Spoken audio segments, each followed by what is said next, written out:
Graças e paz, irmãos. Vamos abrir as nossas Bíblias no livro dos Salmos. Salmo de número 47, nós vamos fazer essa leitura desse salmo. Diz assim a palavra do Senhor.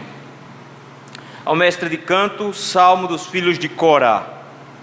Batei palma, todos os povos, celebrai a Deus com vozes de júbilo, pois o Senhor Altíssimo é tremendo e é o grande Rei de toda a terra. Ele nos submeteu os povos e pôs sobre os nossos pés as nações. Escolheu-nos a nossa herança, a glória de Jacó, a quem Ele ama. Subiu Deus por entre aclamações, o Senhor ao som de trombeta. Salmodiai a Deus, cantai louvores.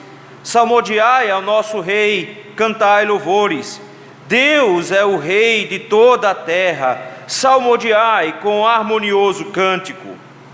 Deus reina sobre as nações, Deus se assenta no seu trono, santo trono. Os príncipes dos povos se reúnem, o povo do Deus de Abraão, porque a Deus pertencem os escudos da terra, Ele se exaltou gloriosamente. Vamos orar?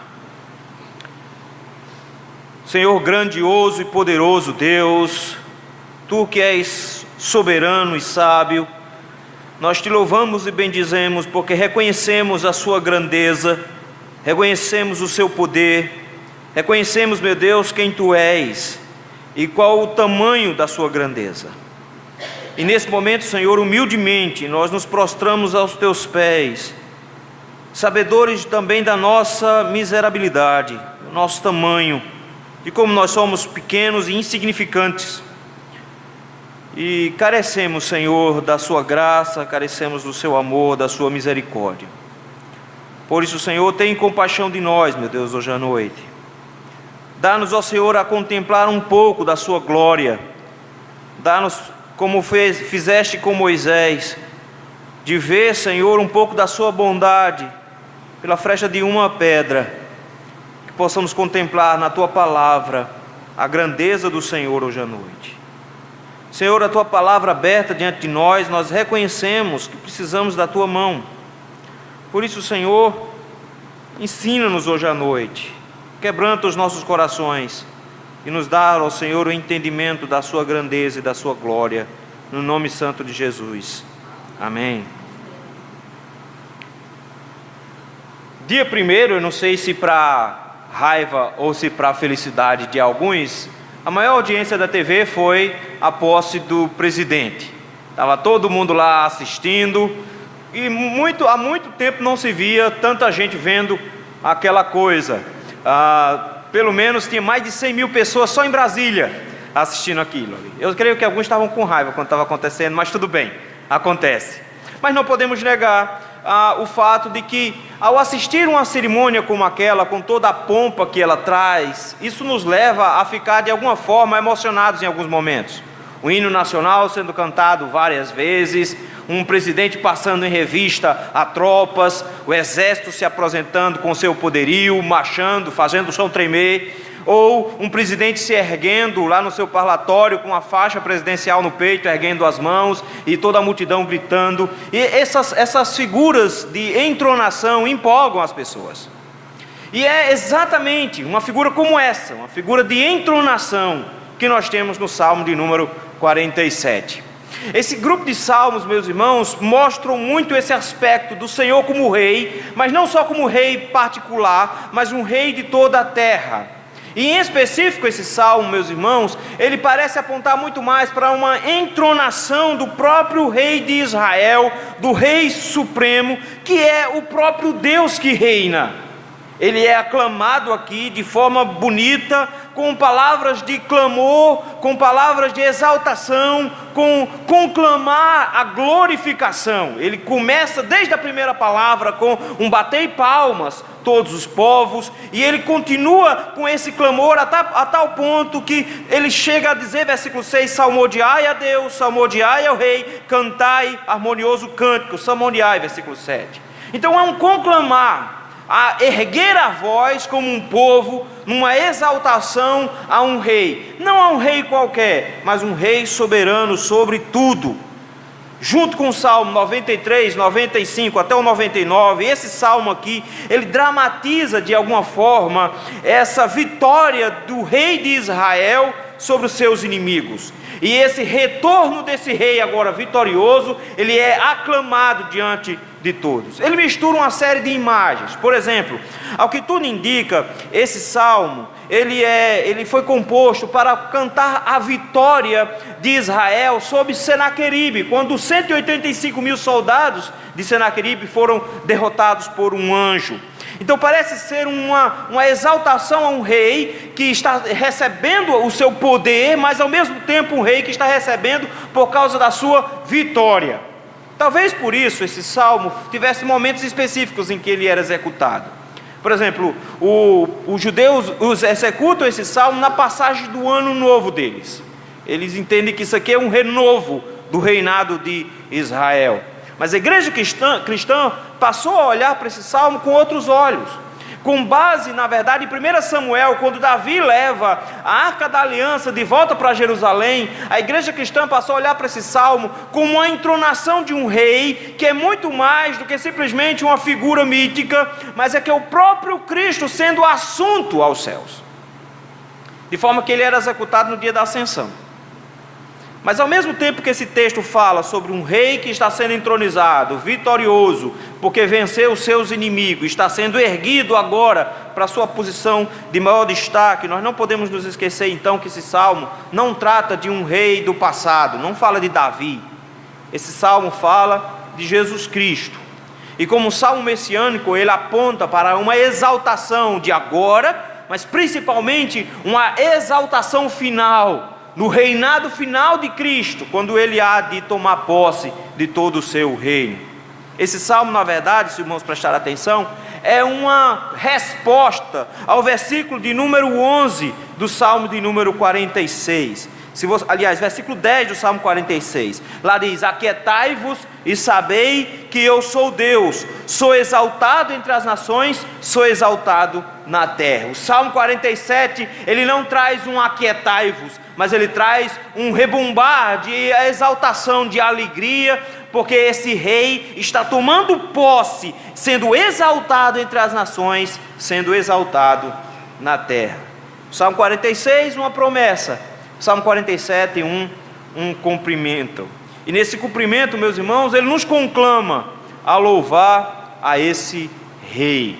Ele nos dá pelo menos 3 motivos para louvarmos a este rei. O primeiro motivo está aí do versículo 1 ao versículo número 4. Louvamos a esse rei, porque o nosso rei é tremendo. Versículo de número 1, ele já começa com uma proclamação bonita. Ele começa dizendo: batei palmas todos os povos. É interessante, meus irmãos, porque a ideia contrasta imediatamente com o versículo 10 que nós lemos.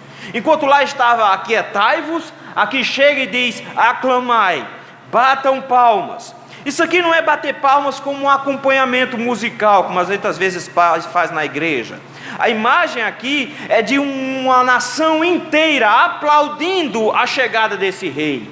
Essa nação está recebendo um rei que está vitorioso, levando todas as glórias da sua vitória. Então toda a nação aqui é convocada a aplaudir esse rei.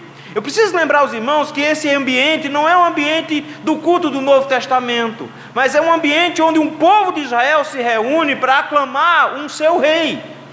E ele de repente chega agora e diz: nós precisamos aclamá-lo com todo o entusiasmo possível. Então notem que o louvor que é dado a esse rei, o rei de Israel, não é um louvor acanhado, pelo contrário, é um louvor de exaltação máxima. É por isso que ele diz: batei palmas. Mas não só um grupo bate palmas, ele diz: batei palmas todos os povos. Nós vamos ver que existem 2 povos em específicos aqui. Um povo que está atrelado ao rei vitorioso, e um povo que foi derrotado por esse rei vitorioso. Mas todos os povos são aqui conclamados a aplaudir, porque você sendo um vitorioso ou um derrotado, você tem que reconhecer a vitória desse rei. Por isso que ele diz: aplaudam, aplaudam todos os povos. E aí vem uma série de palavras que ele vai usar aqui. Ele começa dizendo: celebrai a Deus com vozes de júbilo. Nós costumamos pensar, meus irmãos, em louvor como sendo somente alguns cânticos, algumas músicas que a gente canta. Mas na verdade o aclamar de louvor aqui não tem nem sequer palavras. O texto nos diz que eles deveriam celebrar a Deus. Então isso aqui são brados, gritos de vitória. É na verdade um povo inteiro gritando e aplaudindo a entrada, a chegada desse rei vitorioso. E todos são conclamados, porque primeiro você tem uma ordem, bater palmas, em seguida você tem uma segunda ordem dizendo: celebrai. Mas eu quero que você preste atenção. No capítulo 1, aliás, no livro 1 dos Salmos, nós vimos que o que mais aparecia era o nome de Deus, o nome da aliança, Yahvé.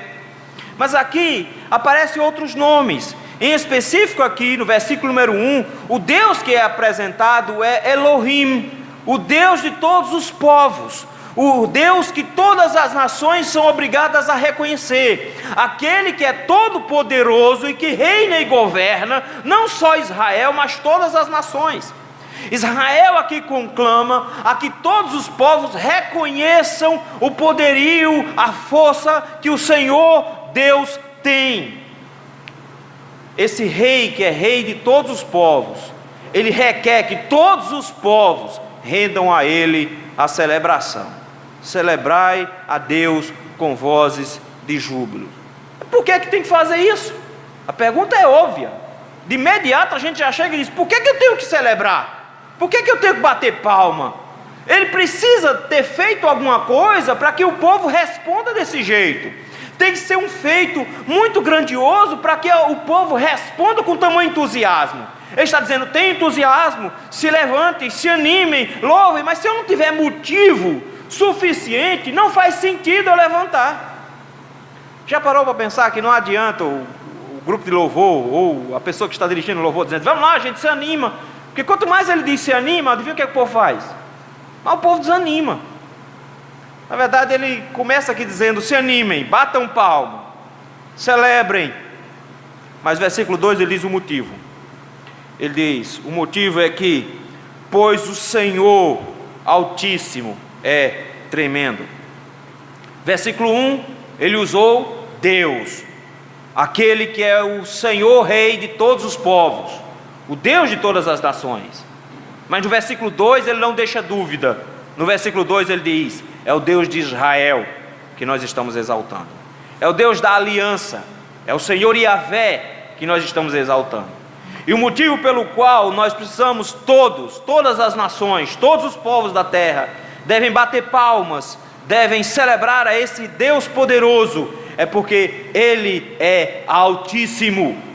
Notaram aí? Não é que Ele é só grande, mas faz uma referência de onde Ele reina. Eu sei que você pode pensar assim: não, mas isso é uma visão muito medieval, o céu em cima, o inferno embaixo, ou coisas desse tipo. Mas é uma visão que a Bíblia sempre nos apresenta, onde está o reino do Senhor. De forma que a Bíblia diz, por exemplo, que quando os homens em Babel estavam construindo uma torre, Deus desceu para ver o que eles estavam fazendo, para conferir o trabalho e para então amaldiçoá-los. Deus desceu. A Bíblia nos diz que enquanto Sodoma estava praticando seus pecados, Deus desceu para ver o que se passava em Sodoma. A imagem é sempre de um rei que é soberano e altíssimo, que está muito elevado, está numa altura que ele é inalcançável, e por ele ser inalcançável, ele se torna invencível. Ele chega agora e diz: louvem, batam palmas, celebrem a esse rei, porque o Deus de Israel, ele é altíssimo. Mas não só isso, não só extremamente elevado, não só superior, o texto nos diz que esse Deus, ele é tremendo. O que ele quer dizer com tremendo? A imagem que ele traz aqui é de um Deus que é digno de colocar terror em qualquer um. Um Deus que é temível, pavoroso, temível, que causa espanto, que causa admiração, que inspira reverência. Note que ele não apresenta Deus como um cara legal, um cara descolado, um cara que é gente boa, gente fina, que todo mundo gosta dele, um Deus fofinho, que todo mundo quer apertar as bochechinhas dele. Pelo contrário, ele chega e diz: o Deus a quem nós estamos aclamando, que todos os povos devem bater palma, esse Deus, ele é altíssimo e ele é terrível. Ele é pavoroso, ele é assustador. Eu preciso pensar nisso, meus irmãos, porque às vezes as igrejas estão pensando que adorar a Deus tem que ter uma comunhão com Ele de tal ponto que eu tenho uma espécie de irreverência por estar na presença dEle, como se Ele fosse conosco, de tal forma que eu posso me apresentar de tete a tete a Ele. Mas não, o texto chega e diz: Ele é assustador. Eu vejo a glória do Senhor aqui, eu queria contemplar o Senhor face a face. Ninguém conseguiu chegar nem perto disso sem cair com as pernas bambas. Precisamos entender isso. Havia uma época atrás de uma unção do caicai, vocês se lembram disso? O pastor jogava o paletó, o povo caía, soprava, o povo caía. Eu encontrei um pastor africano, um doutor, e eu perguntei para ele: pastor, o que é que o senhor acha desse negócio de caicai que tem aqui no Brasil? Ele disse uma coisa interessante, ele diz: é incrível, mas na Bíblia ninguém que contemplou a Deus caiu desse jeito, ninguém caía para trás. Todos os que contemplaram a Deus caíram com a cara no chão, porque suas pernas vacilaram. Mas Eli, quando viu a glória de Deus indo embora, ele caiu para trás. A imagem que ele nos trouxe foi de que a queda aqui é grande para aqueles que contemplam como o nosso Deus é assustador.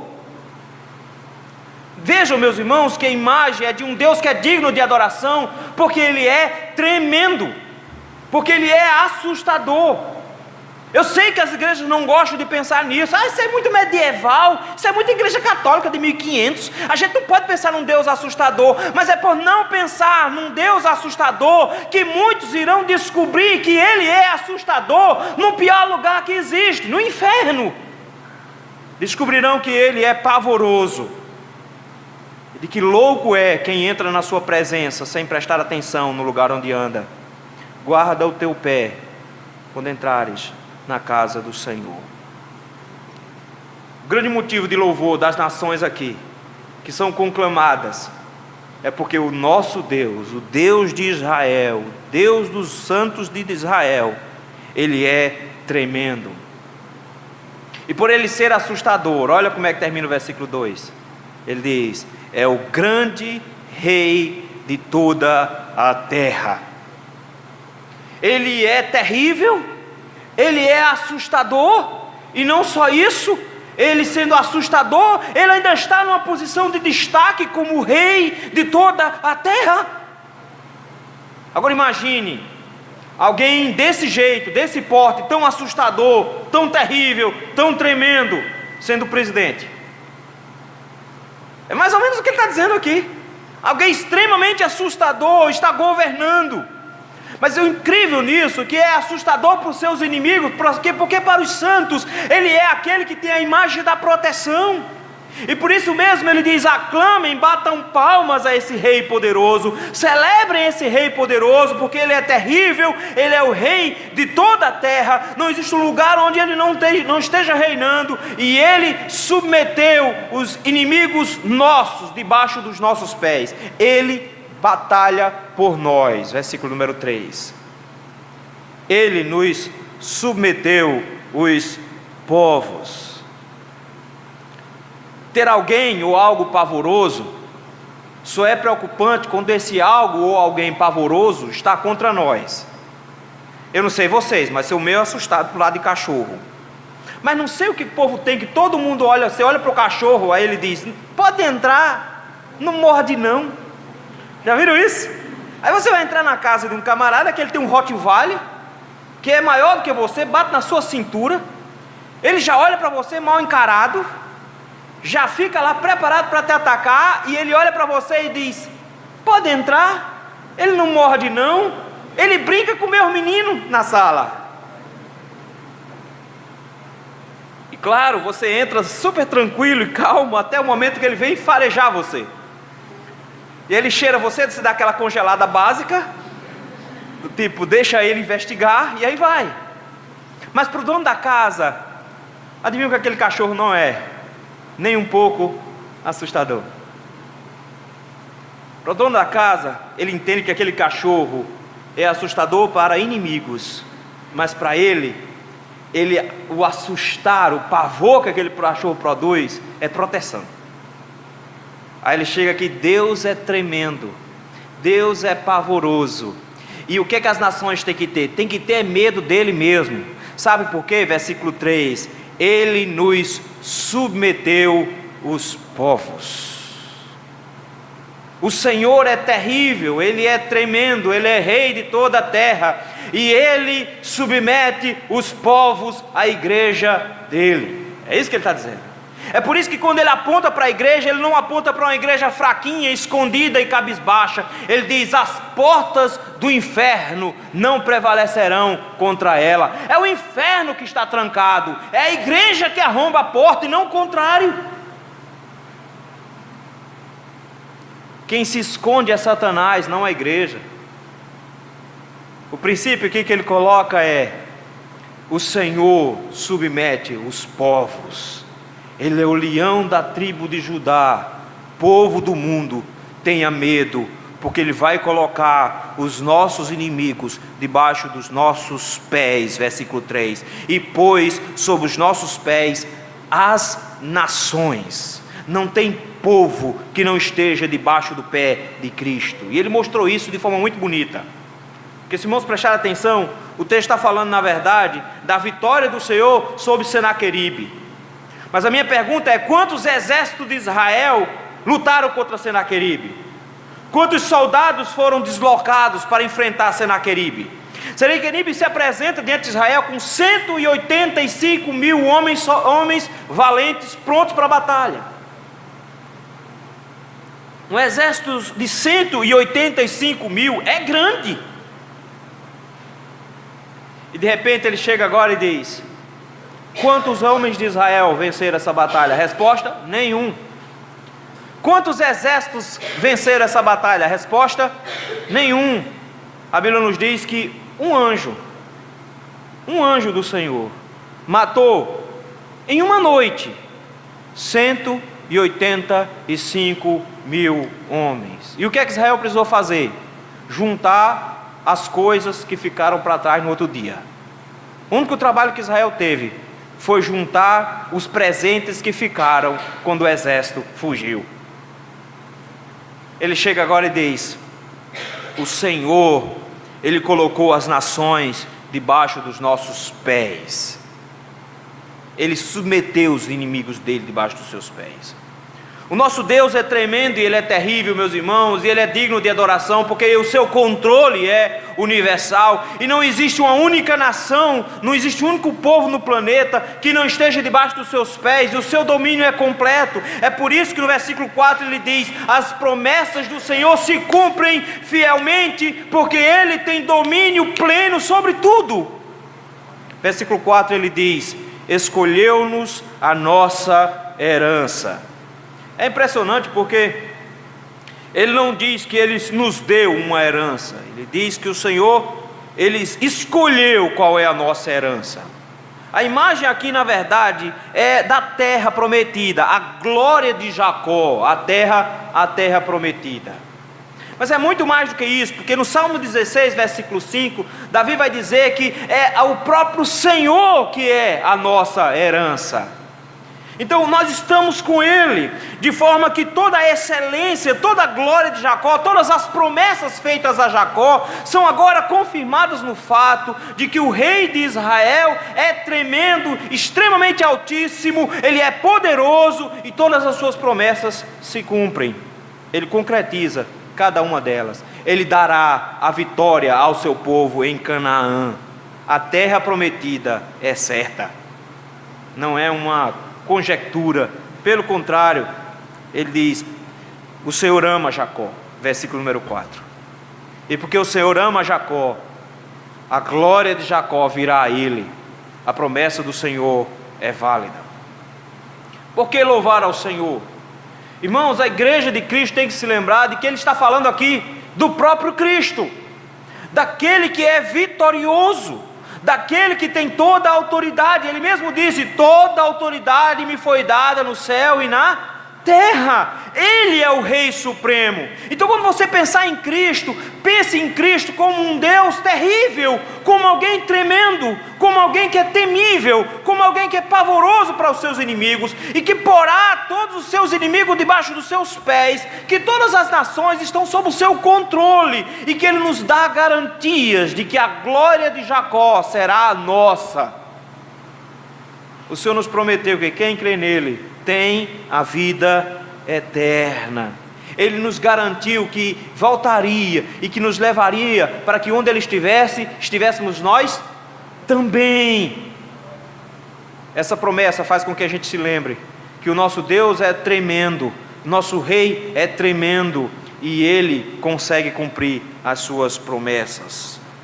Louvemos ao nosso Rei. O segundo motivo de louvar ao nosso Rei é porque o nosso Rei, versículos 5 a 7, o nosso Rei, Ele é poderoso. Ele começa com uma série de expressões aqui, e a ideia-chave aqui dele é a palavra salmodiai. Cantai salmos, basicamente é isso. Ele diz isso no versículo 6, salmodiai a Deus, salmodiai a nosso Rei, e no versículo 7 ele diz, salmodiai com harmonioso cântico. É interessante porque nos primeiros versículos você tem entusiasmo, você tem as pessoas super animadas, e batendo palma e gritando, aclamando um Rei que é terrível e que cumpre suas promessas, porque Ele tem o poderio, o domínio completo sobre todas as nações do mundo, e os seus inimigos estão no lugar onde Ele bem entende, no lugar que Ele quer, porque Ele vai dar no final a herança para os seus. Mas Ele chega agora, de repente, no versículo 5 dizendo, subiu Deus por entre aclamações. O que Ele quer dizer com isso? A referência é 2 Samuel capítulo 6. O texto nos diz que Davi resolveu levar a Arca da Aliança de volta para Jerusalém. E no versículo 5 de 1 Samuel, de 2 Samuel 5, 6 nos diz que Davi vai levando a arca, e no versículo 15 diz que a arca entra em Jerusalém em meio a aclamações. As expressões que estão lá são as mesmas expressões que estão aqui. É o Senhor entrando em Jerusalém, é a Arca da Aliança tomando o seu lugar, é o Senhor assumindo o reinado sobre o seu povo. Esse conclamar dessa entrada, dessa volta de Deus para Jerusalém, da chegada de Deus no lugar onde Ele vai reinar, aqui é uma conclamação de um Deus que assumiu o seu trono. De novo ele volta a usar a mesma palavra do versículo 1, notaram? Subiu Deus por entre aclamações. O Deus de toda a terra, Ele entrou no seu reinado. Mas se você olhar o versículo 5, ele termina, diz assim, o Senhor ao som de trombeta. Então é um rei que chega agora para reinar com toda a pompa de alguém como o rei entra numa terra que é sua, da sua possessão, na sua cidade. Ele está sendo anunciado, é para isso que as trombetas estão aqui. Ele está sendo proclamado como um rei que entra numa entrada triunfal. Mas olha aí o versículo 6 e 7. Ele chega agora com uma série de ordens, com imperativos, dizendo, salmodiai a Deus. O que é salmodiar? Agora é cantar mesmo. Porque antes, na verdade, o louvor era basicamente uma exaltação por entusiasmo. Agora não, agora inclui música.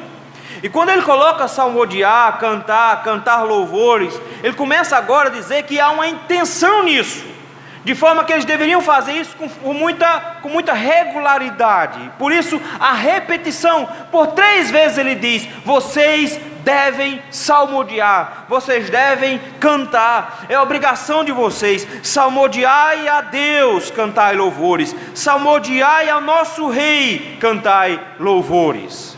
Esse conclamar aqui nos lembra, meus irmãos, mais do que simplesmente uma entonação fácil, simples, que todo mundo já tinha visto. Ele diz: essa pessoa que está sendo exaltada conclama toda a terra a se juntar agora para todos cantarem, exaltarem, glorificarem as qualidades desse rei.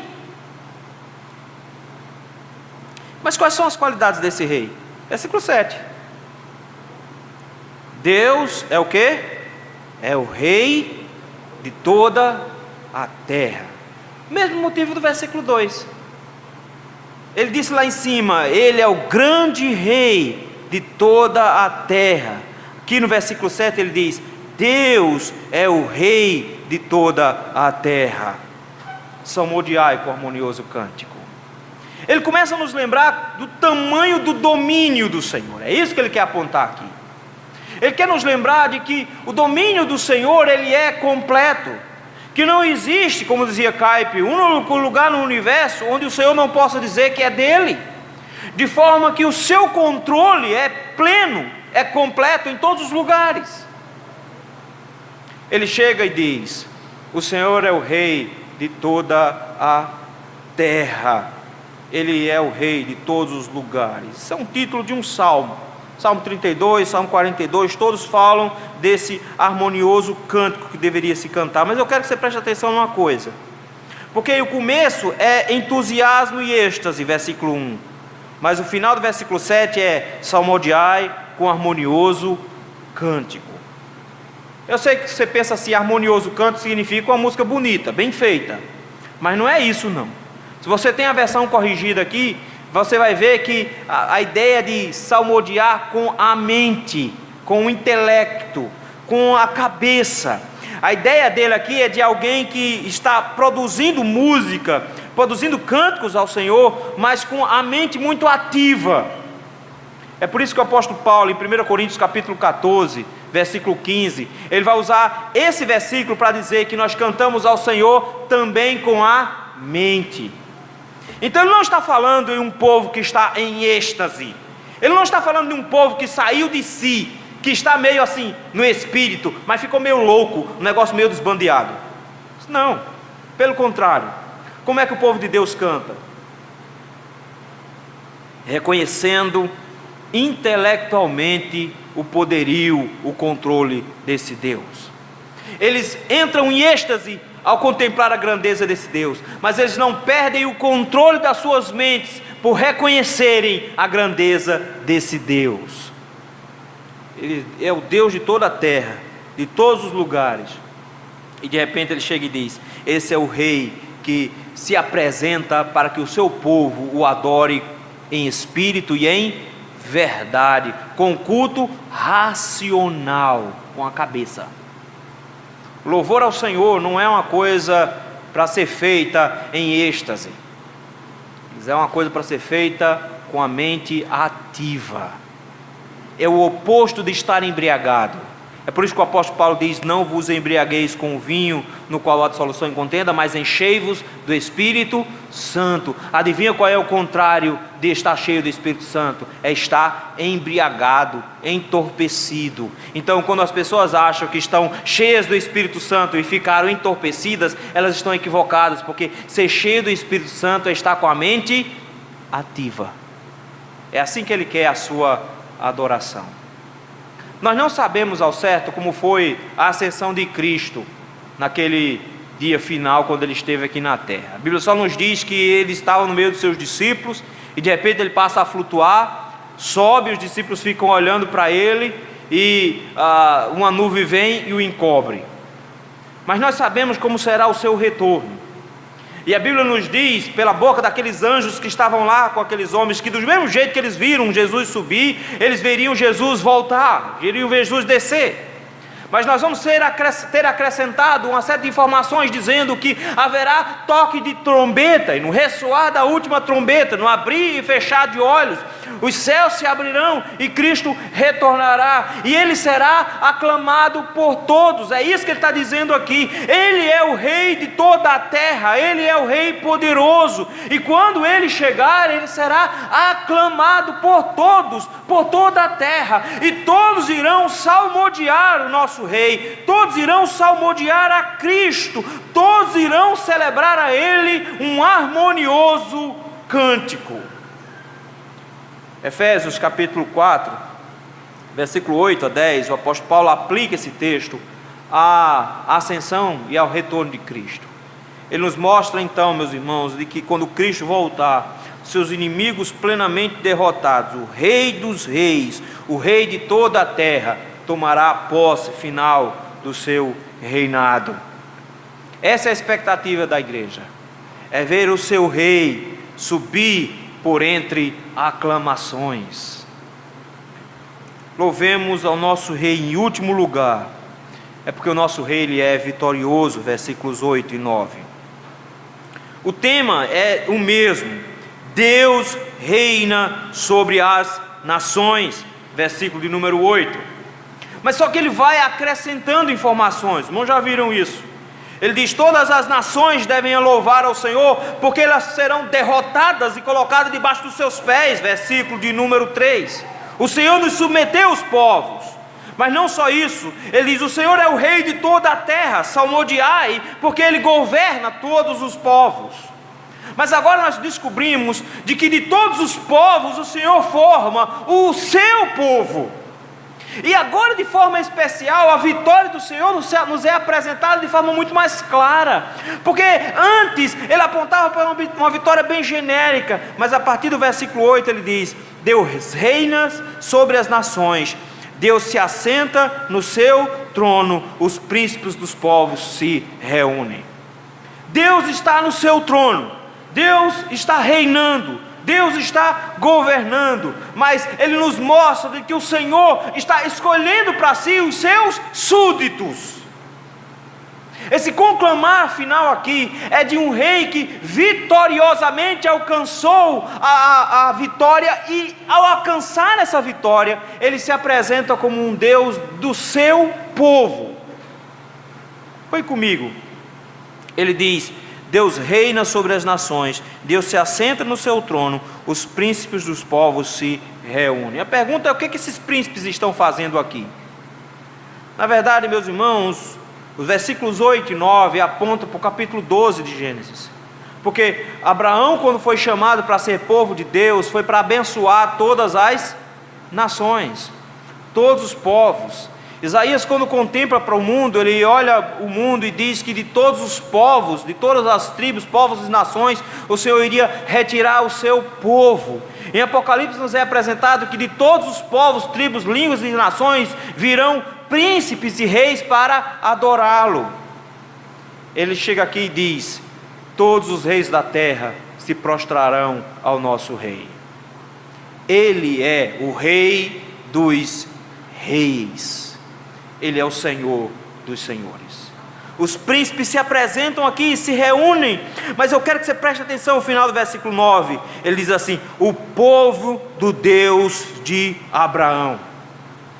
O que ele está mostrando, mostrar, queridos, de que a nação de Deus, ela é formada não só por judeus, mas que a nação de Deus, ela é formada por todos os povos, e que todos esses reis representam esses povos na presença de Deus. É impressionante, porque em Apocalipse os reis se apresentam para depositarem diante do Senhor as suas glórias. Eles não são mais ninguém. E é aqui, meus queridos, termina o versículo 9 dizendo: porque a Deus pertence os escudos da terra. A ideia de escudos aqui são esses príncipes, são esses reis. Ele coloca a ideia de escudo porque a proteção do povo era o seu rei. Ele era o seu escudo, ele era a sua proteção. Ele chega agora e diz que os reis das nações pertencem a Deus, pertencem a Cristo. Ele então tem todos esses reis vencidos sobre ele. É por isso que o versículo 9 termina dizendo: ele se exaltou gloriosamente. Eu quero que você preste atenção. Ele está dizendo que quem se exaltou foi Deus e não Israel. O grande princípio aqui por trás é que Ele conquistou tudo isso. Ele conquistou todos os povos para si. Ele transformou povos que não eram dele em povo dele. E ele faz questão de mostrar isso, porque ele diz que esse povo é o povo de Abraão. O apóstolo Paulo, comentando sobre isso, ele nos diz que filhos de Abraão não são somente aqueles que nasceram de Abraão, mas aqueles que creram como Abraão. Então, de todos os povos, tribos, línguas e nações, Deus escolhe filhos de Abraão para serem o seu povo. E quando Ele monta a sua nação, quando Ele organiza o seu povo, Ele se exalta gloriosamente. Ele se apresenta como o Rei poderoso sobre todos esses. É incrível, meus irmãos, porque a vitória do Senhor é uma vitória exclusiva dEle, e que o povo se alegra, porque Ele está sendo glorificado.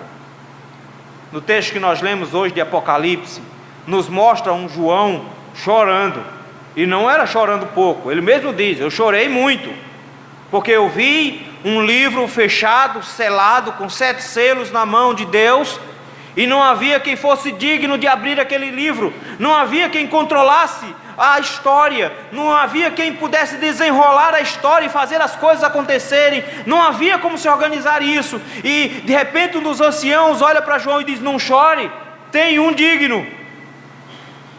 Quem é digno? Eles é digno o leão da tribo de Judá, a raiz de Davi, Cristo. E ele vê aquele cordeiro que foi morto e que pelo seu sangue conquistou sozinho a sua vitória e assume o seu poderio. E no momento que ele toma o poder, que ele toma o controle, que ele tem um livro nas suas mãos, o texto nos diz que os céus se abalam em louvor, que os anciãos se abalam em louvor, que toda a criação se abala em louvor, que os 24 anciãos se abalam em louvor. Todos louvam ao Senhor e bendizem ao Senhor, porque Ele é digno, Ele é o exaltado.